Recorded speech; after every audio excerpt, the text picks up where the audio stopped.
I ain't saying she's a gold digger, but she ain't messing with no broke N, the N-word. The objective of this is to how to draw using intuition, emotions,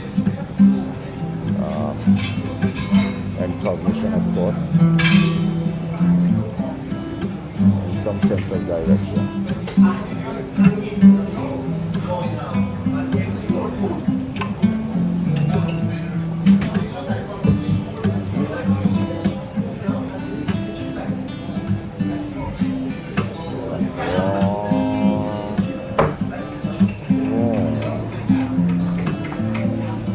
Something just seems to flow effortlessly, smooth. There's just seems to be no challenge whatsoever. Simultaneously, I ain't saying she's a gold digger, but she ain't messing with no broke N, the N-word.